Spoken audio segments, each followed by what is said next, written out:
आज की ये क्लास लेने का सबसे बड़ा मकसद है कुछ विद्यार्थियों को जो कि एक सदमे के रूप में अभी भी अपने परिणाम को स्वीकार नहीं कर पाए हैं, कुछ बातें बताना बहुत जरूरी है।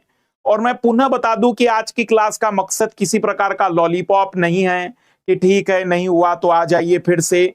मैं आपको पुनः स्ट्रिक्टली कहूंगा कि यदि आपको लगता है यूपीएससी में आपकी तैयारी में कुछ कमी थी, अगर आपको लगता है कि हाँ मैं इस बार अपना बेहतर प्रयास करूंगा, अगर आप सच में इस बार अपनी कमियों को दूर करने और गलतियों को सुधारना चाहते हैं तो ही तैयारी करिएगा। अन्यथा जिंदगी बड़ी खूबसूरत है, कुछ ना कुछ आप कर लेंगे क्योंकि जिंदगी में बहुत कुछ पढ़ चुके हैं। अब बड़ा सवाल यह है कि इतनी तैयारी करने के बावजूद भी फेल हुआ। मेरा तीसरा अटेम्प्ट था, मेरा चौथा अटेम्प्ट था, मेरा पहला अटेम्प्ट था, ऐसे कई लगातार मैसेज भी आए हैं मेरे पास। मेल पर कई मैसेज ऐसे भी हैं जिनमें बच्चे सेलेक्टेड हुए हैं और उन्होंने धन्यवाद करते हुए आगे की रणनीति पर भी बातचीत कही है, तो मैं उनसे भी चर्चाएं कर लूंगा। लेकिन मैं सबसे पहले उन लोगों से बातचीत करना चाहता हूं जो असफल हुए हैं। आप कहेंगे कि सर मेरे मित्र भी असफल हुए हैं, मुझे तो अपने आसपास कोई पास दिख ही नहीं रहा है। अगर आसपास कोई पास नहीं दिख रहा है तो फिर पास हुए कौन है? ये 14,500 या 15,000 के आसपास जो विद्यार्थी हैं ये कहां से आए हैं? तो सबसे पहली बात मैं आपको बता दूं कि यहां ध्यान देना बहुत जरूरी है आंकड़ों पर। एक आंकड़ा मैं आपके सामने रख रहा हूं। आखिर प्रीलिम्स की जो परीक्षा है वो प्रीलिम्स की परीक्षा एक्चुअल में पास होने की परीक्षा ना होकर मैं कहूंगा कि वो फेल होने की परीक्षा है। फेल होने की क्यों कह रहा हूं मैं? क्योंकि इसमें फिल्टर किया जा रहा है। लगभग 6 लाख विद्यार्थियों ने अगर एग्जाम दिया होगा, अगर 6 लाख विद्यार्थी या 7 लाख विद्यार्थी परीक्षा में बैठे थे तो मोटा मोटा आप ये ले लीजिए कि 15,000 बच्चे अगर पास हुए हैं, 15,000 बच्चे तो पास हुए नहीं, फिर भी मान लीजिए तो 7 लाख मैं आंकड़ा मान रहा हूं, 6,85,000 विद्यार्थी फेल हुए हैं। अगर आप इसको मोटे तौर पर परसेंटेज के रूप में निकालना चाहें तो 7 लाख में 15,000 बच्चों का पास होना मोटे तौर पर 2 से 2.5% से भी कम आ जाएगा। मतलब अगर मैं कहूं तो 2.1% विद्यार्थी पास हुए हैं और 97.9% विद्यार्थी फेल हुए हैं। ऐसी दुनिया की सबसे कठिन परीक्षा तो नहीं कहेंगे इसको। तो सबसे पहली बात तो मैं आपको यह क्लियर कर दूं कि आपके आसपास, आपके ग्रुप में, आपके कलीग्स, आपकी क्लास में आपको फेल ही फेल दिखते होंगे। उसका रीजन यही है कि मात्र 2% विद्यार्थी ही चयनित होते हैं प्रीलिम्स में। दूसरी बड़ी बात यह है कि जो 2% विद्यार्थी चयनित होते हैं वो पूरे भारत से चयनित होते हैं। नो डाउट दिल्ली में उनकी तादाद सबसे ज्यादा होगी, लेकिन फिर भी ये बहुत ही ज्यादा डिस्ट्रीब्यूटेड और वितरित आंकड़ा होता है। और इस कारण से आप अपने ग्रुप में रेयरली कोई बच्चा देखेंगे जो कहेगा कि हां मेरा हो गया है। जैसे मेरे पास अभी तक मात्र 13 बच्चों ने ही भेजा है मैसेज कि सर मेरा हो गया, जिसमें 13 बच्चों में से 6 बच्चे तो ऐसे हैं जो पिछले साल भी निकले थे। मतलब रियलिटी में 7 ही बच्चे ऐसे हैं मेरे पास जो इस बार नए हैं। बाकी 6 विद्यार्थी पिछले साल भी निकले थे और इस बार भी निकले हैं। मतलब अभी तक 13 विद्यार्थियों का आंकड़ा ऑफिशियली मेरे पास है। शायद मेरा फोन कांटेक्ट वहां नहीं था जहां मैं ट्रिप पर गया था, तो शायद अब आंकड़े बढ़ेंगे और 4-5 दिनों में एग्जैक्टली नंबर मैं बता पाऊंगा कि मेरे पास एग्जैक्टली कुल कितने बच्चे ऐसे हैं जो चयनित हुए हैं और जिन्होंने मुझे मैसेज भेजा है। तो पहली क्लैरिटी ये रखिएगा कि आप अकेले असफल नहीं हुए, 97.9% विद्यार्थी असफल हुए हैं। हाँ, आप ये कह सकते हैं कि सर मेरी इस बार तैयारी पूरी थी, इस बार बहुत कॉन्फिडेंस भी था, मेरा सीसेट भी क्वालिफाई हो रहा था, लेकिन एग्जाम हॉल में जल्दबाजी में गलतियां हुई है। मैं जानता हूं कि क्या होता है, शुरुआत के क्वेश्चन अगर इजी आ जाए, एक्साइटमेंट एक अलग चीज होती है और जिसके कारण ऐसा लगता है कि हाँ ये तो बहुत ही सिंपल था, पर बाद में पता चला कि मैंने सिली मिस्टेक्स बहुत ज्यादा कर ली है। मैं आपको कुछ असफलताओं के रीजन दे रहा हूं, ये इसलिए नहीं दे रहा हूं कि मैं आपको ये बताना चाहता हूं कि तुम्हारी गलतियां है, बिल्कुल भी नहीं है। ऑब्वियसली कुछ लोगों की किस्मत भी साथ नहीं देती, कुछ लोगों का हो सकता है एक दो नंबर छूट गया होगा, कई लोग ऐसे होंगे जिनका सीसेट नहीं हो पाया होगा इस बार भी, और कई लोग ऐसे होंगे जिनको कोई ऐसे रीजन भी रहे होंगे जिस कारण से उन्हें लगता है कि वे सफल नहीं हो पाए। पर मैं जो गलतियां आपके सामने रख रहा हूं वो गलतियां इसलिए रखना जरूरी है क्योंकि मैं एक शिक्षक हूं। यदि आप 2025 और 26 के लिए उतरने जा रहे हैं फिर से तैयारी में, तो ये गलतियां आपको दूर करनी पड़ेगी। और अगर तुमसे ये दूर नहीं हो सकती हैं तो मैं पुनः आपसे रिक्वेस्ट करूंगा कि मत करिए तैयारी, मत करिए अपने जिंदगी के 2-1 साल और बर्बाद। आप बढ़िया कर रहे हैं, जिंदगी में आप कुछ और बेहतर करिए। आपको लगता है कि नहीं इससे ज्यादा बेटर मैं कहीं और कर सकता हूं, वहां भी हाथ आजमा सकते हैं। लेकिन अगर पुनः उतरने का निर्णय है, पुनः घर वालों से रिक्वेस्ट कर रहे हो, तो आंख खोलकर, कान खोलकर ध्यान से सुन और देख लीजिए कि क्या मैं ये गलतियां दोहराऊंगा नहीं, क्या मैं इन गलतियों को दूर करूंगा, और यदि हां तो आप आ जाइए मैदान में। लालियों से भी मेरी विनती है कि कम कमियां निकालिए दूसरों में, अपने अंदर की कमियों को दूर करिए। मैं पिछले 15 दिनों से लद्दाख में था और लगातार मैं हर जगह पर देख रहा था कि दुनिया में कितना गम है और मेरा गम कितना कम है। एक पहाड़ पर रहने वाले व्यक्ति की जिंदगी के चैलेंजेस क्या क्या हैं, क्लाइमेट चेंज जैसा मुद्दा कितना खतरनाक है पहाड़ी क्षेत्र के लिए, और हिमालय जैसी जगह को समझना ही अपने आप में जिंदगी का एक अलग अनुभव है। पर मैं आपको एक चीज सच्चाई के तौर पर यही बता दूं कि जिंदगी बड़ी खूबसूरत है, बस आप उस जिंदगी में अपने लक्ष्य के लिए कितने डेडिकेटेड हैं। मैं जानता हूं कई सारे ऐसे लाल लाली हैं जिनका डेडिकेशन तैयारी के साथ साथ कहीं और भी है। आप भी जानते मैं कहां इशारा कर रहा हूं। और अगर आपसे तैयारी में दौरान फोकस नहीं हो सकता है ना, मत करिए तैयारी। आपने शायद किसी को देखा होगा पास होते हुए ऐसी परिस्थिति में, पर मैंने अपने इन 18-19 वर्षों में असफल लोग ज्यादा देख लिए ऐसे। इसलिए फोकस्ड हो जाइए। इसलिए आखिरी प्रयास अगर आप अपना करना चाहते तो पहले प्रॉमिस करिए कि मैं इन गलतियों को दूर करूंगा। ये गलतियां बड़े अक्षरों में अपने कागज पर लिख दीजिएगा, अपनी डायरी में नोट कर लीजिएगा, क्योंकि इन गलतियों को यदि तुमसे दूर नहीं हो पाता है ना, मत करिएगा तैयारी।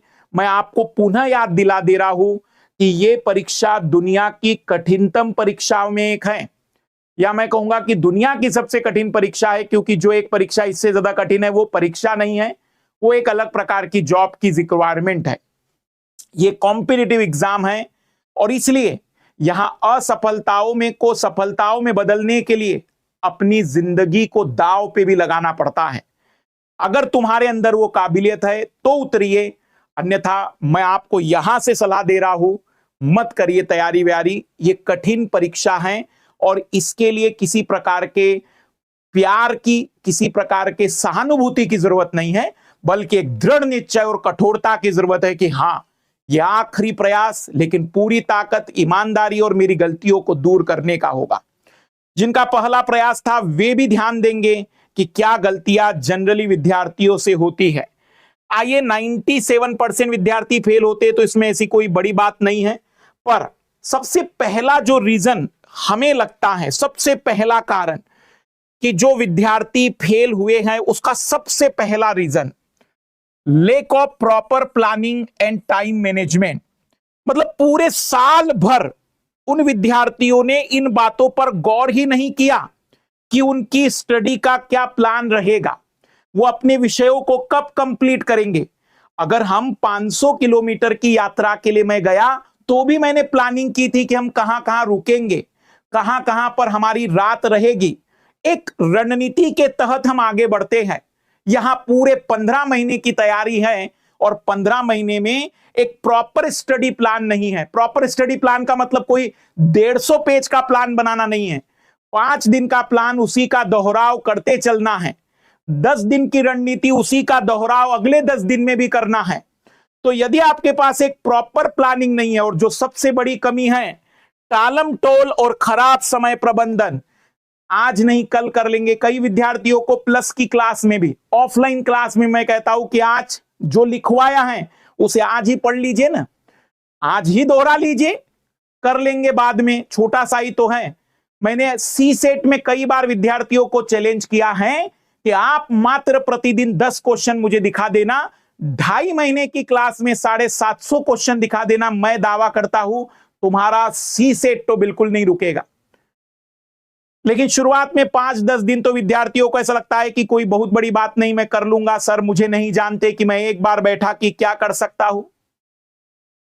तो टाइम मैनेजमेंट बहुत जरूरी है। समय सबके पास सीमित है, कौन उस समय को सही यूटिलाइज कर रहा है। टाइम मैनेजमेंट का मतलब यह है आपने अपने 24 घंटे में 8 घंटे की नींद, 3 घंटे के बाकी कार्यों के अलावा बचे हुए 12-13 घंटे का कैसा यूटिलाइजेशन किया है।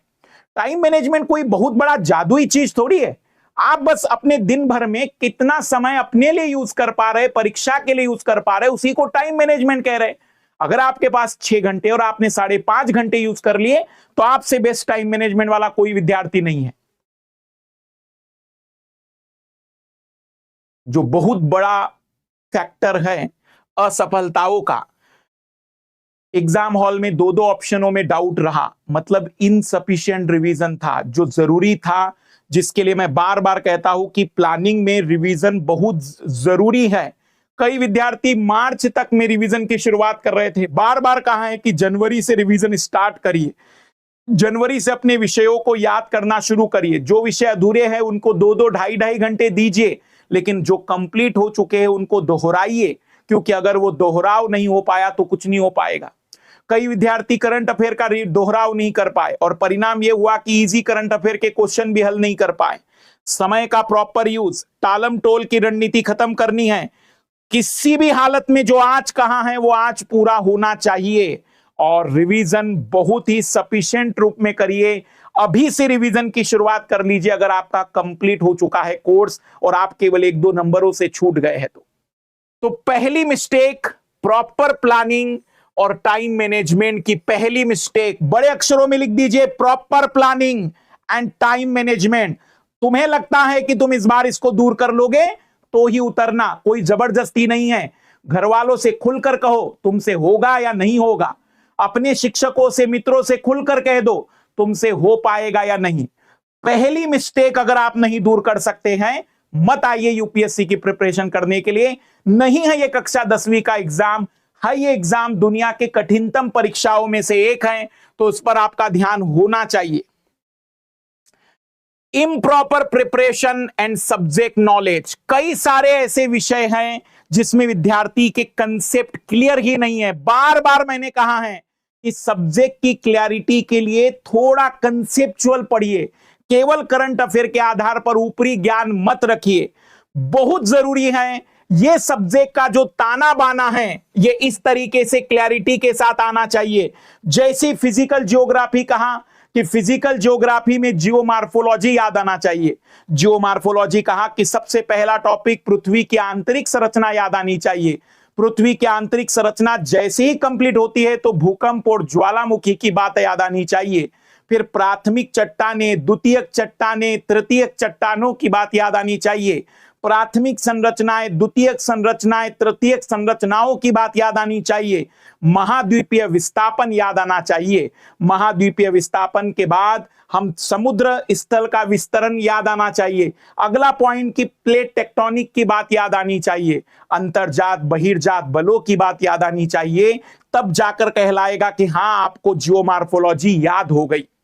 क्लाइमेटोलॉजी वर्ड याद करते याद आना चाहिए कि वायुमंडल की संरचना, वायुमंडल का संगठन, ताप विलोमता, ताप कटिबंध की बात आनी चाहिए, दाब कटिबंधों की बात आनी चाहिए, प्रेशर बेल्ट याद आने चाहिए, हवाओं की बात याद आनी चाहिए कि प्राथमिक, द्वितीयक और तृतीयक पवने क्या होती है। उसके बाद जेट प्रवाह याद आने चाहिए। जेट प्रवाह के बाद आपको चक्रवातों के बारे में जानकारी आनी चाहिए।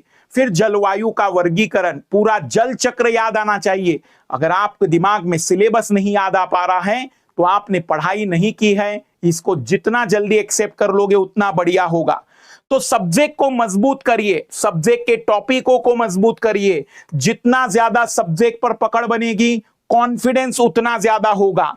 लिमिटेड रीडिंग एंड एनालिसिस, यहां पर थोड़ा सा मैं बात कर दूं, 10 किताबें मत लीजिए, मत पढ़िए 10 अलग अलग सोर्स से।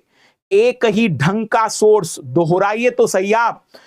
मैंने एनसीईआरटी ज्योग्राफी की और ज्योग्राफी का कंसेप्ट दोनों कवर करवाए हैं। अरे अगर इतना ही कर लोगे ना, मैं बैठा हूं कि इस साल के ज्योग्राफी का एक सिंगल सवाल गलत हो जाता तो मुझे आप कह देना कि मधुकर सर के कारण फेल हुआ। ज्योग्राफी में मैंने जितना कवर कराया है केवल पिछले एक साल में, अगर उतना भी ढंग से पढ़ लिया होता तो सिलेक्शन होता। क्यों हवाबाजी करते हो कि सर फलाना किताब पढ़ लूं, फलाना नोट्स मंगा लूं, फलानी बुक ले लूं? क्या जरूरत है आपको, जब आपके सामने क्लियरिटी है कि हमें करना क्या है। और कंसेप्ट क्लियर करिए, रटिए नहीं, क्योंकि ये एग्जाम रटने से तो संभव ही नहीं है। अगर आपको कंसेप्ट क्लियर होगा तो ही चीजें हो पाएगी। तो दूसरी गलती पर क्लियरिटी ला दूं, improper preparation and subject knowledge. यदि आपका विषय में पकड़ नहीं है, विषय के कंसेप्ट क्लियर नहीं है, विषय में आपको सीक्वेंस समझ में नहीं आता है, विषय के सब्जेक्ट के टाइटल आपको नहीं आते हैं, तो आपकी तैयारी नहीं है। क्या ये कमी तो आपके इस बार असफलताओं में नहीं रही थी? नोट करते हुए बताते चलना मुझे कि आपकी पहले पॉइंट की गलती थी या दूसरे पॉइंट की कमी थी। इम्प्रॉपर या lack of proper planning and time management, improper preparation and subject knowledge, inability to handle stress and pressure. ये उन विद्यार्थियों के साथ ज्यादा होता है जो इमोशनली कुछ ज्यादा ही चीजों को देख लेते हैं। खास करके लालियों को डेडिकेट है मेरा ये वाला प्रॉब्लम। सर घर वाले ये कह रहे हैं, मैं पढ़ने बैठती हूं, घर वाले विरोध करते हैं, उनको कुछ भी करने दीजिए। देखो तपस्या है, ये बहुत घोर तपस्या है, और इस घोर तपस्या में तुम्हारे आसपास के सारे लोग भी तुम्हारे खिलाफ अगर हो रहे हो तो भी उस स्ट्रेस को झेलने की काबिलियत तुम्हें डेवलप करनी पड़ेगी बेटा। क्योंकि यूपीएससी में सफलताओं के बावजूद भी ये मत सोचेगा कि काम करने का माहौल बहुत अच्छा मिलने वाला है। वहां भी विरोध मिल सकता है, वहां भी समस्याएं आ सकती हैं। तो स्ट्रेस को हैंडल करना, प्रेशर को हैंडल करना बहुत जरूरी है। मैंने जब वर्ल्ड कप की बात बताई थी तो बताया था कि हमारे टीम की असफलता का सबसे बड़ा कारण था हार का डर, और इस बार की टीम की सफलता का सबसे बड़ा कारण है आखिरी के समय में भी अपने आप को संतुलित पेश करना, आखिरी के समय में भी हिम्मत को बनाए रखना। और आप देख सकते हैं कि आंकड़े और पूरी तरह से परिणाम बदल गए। स्ट्रेस हैंडल करने वाला व्यक्ति कभी भी रुख बदल सकता है सफलता और असफलताओं का। Anxiety and fear of failure, कब तक डरोगे? मुझे बताओ कि इस परीक्षा में पास 10 में से 10 तो या 9 तो नहीं होते, और अकेले फेल तो नहीं होते, फेल ही ज्यादा हैं। तो तुम अपने अंदर से डर खत्म करो, जो होगा देख लेंगे। अगर मैंने इतने विषय पढ़ लिए ना, इतना नॉलेज आपके पास हो जाएगा कि आप कहीं भी जाएंगे तो आप सेपरेट और डिफरेंट दिखेंगे। इसलिए आप ये दिमाग से निकाल दीजिए कि फेल होगा तो क्या होगा। अरे फेल होगा तो कुछ ना कुछ कर ही लोगे। लोग फेल होकर करोड़ों कमा रहे हैं। खुलकर बता रहा हूं, इसलिए बता रहा हूं क्योंकि आपके अंदर गट्स है तो कर लेंगे कुछ ना कुछ। अरे भी बाकी लोग मुझे बताओ कि हो सकता है मुझसे ज्यादा पीएचडी किए हुए लोग बैठे होंगे, हो सकता है कि मुझसे ज्यादा डिग्री धारक बैठे होंगे, हो सकता है कि मुझसे ज्यादा लंबे समय तक स्कूल और कॉलेजों में बिताने वाले लोग बैठे होंगे, लेकिन आप भी सच्चाइयां जानते